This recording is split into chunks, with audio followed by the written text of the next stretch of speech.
Hello বন্ধুরা, আসসালামু আলাইকুম। আমি এখন আছি বসিলা ব্রিজ।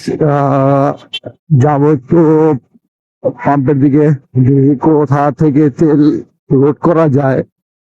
কারণ হলো কোনাখোলা পাম্পে গেছিলাম, বুঝছেন, মানে 4 ঘন্টা সিরিয়াল ধইরা মনে করেন যদি তেল নিতে যাই তাহলে আপনাকে তেল দিবে টোটালি মাত্র 200 টাকার।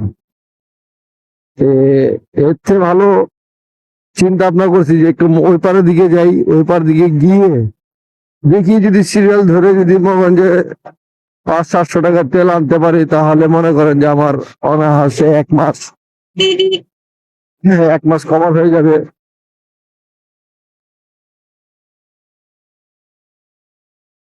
আর তার মধ্যে হচ্ছে আমার হলো নতুন বাইক, দ্বিতীয়ত কোনো কাগজপত্র নাই, ড্রাইভিং লাইসেন্স আছে, হেলমেট আছে, কিন্তু সার্জেন্ট মামা ধরলে কি বলবো, ও স্যার নতুন গাড়ি যান ছেড়া দেন, তো একটা মামলা লয়ে যান, এছাড়া আর কি বলবে বলেন।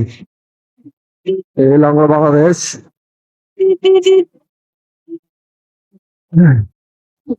দেখি কোন পাম্পে যাই, এখান থেকে মিরপুর ঘুরতে পারি ঠিক ঠিক নাই, যে দেখি কোন দিকে যাবো, তেল যে পর্যন্ত না পাবো আজকে বাসায় আসবো না।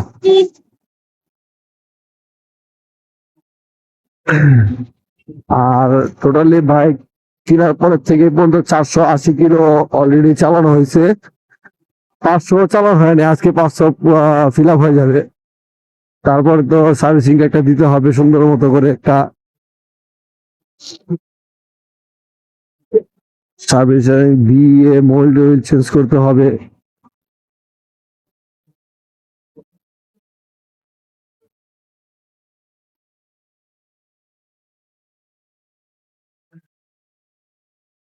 এখন মহতের রোডটা অনেক সুন্দর হয়েছে, আগে যেরকম লাইনটা ভাগ করে দেওয়ার কারণে অনেক ভালো হয়েছে, অনেক অনেক।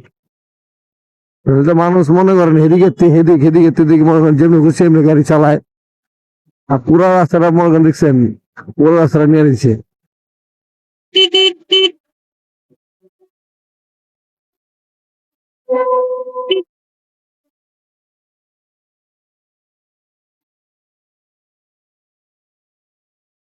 মানে মেন সমস্যা কি, যদি আমরা ঠিক মতো নিয়ম মতো গাড়ি চালাই, রিক্সা হোক আর যে যে গাড়ি যে চালায়, নিয়ম মতো লাইন মেনে যদি আমরা চলি তাহলে কিন্তু বাংলাদেশে এরকম জাম লাগে না।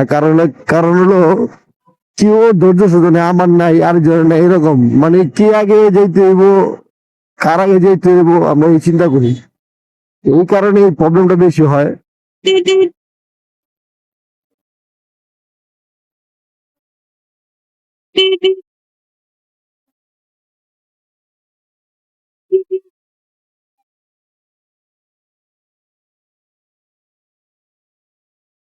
জাম থাকিস না রে ভাই।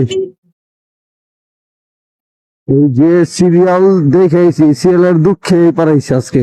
কারণ হলো কি, অনেকজন মনে করেন তেল ভইরা বাসায় নিয়ে নিয়ে লোড করে আবার আহে পাম্পে সিরিয়াল লাগায়। ভাই আমগো তো আর ওই রকম না যে তেল যা লোড করতে হবে। আমার কথা হলো যে আমি যদি ফুল ট্যাঙ্কি একবার লোড করে নিই তাহলে আমার 2 মাস আর পাম্পে যেতে হয় না, মানে একদম পেরার থেকে মুক্ত। বাবা রে বাবা, জাম দিয়ে লেগে দিছে।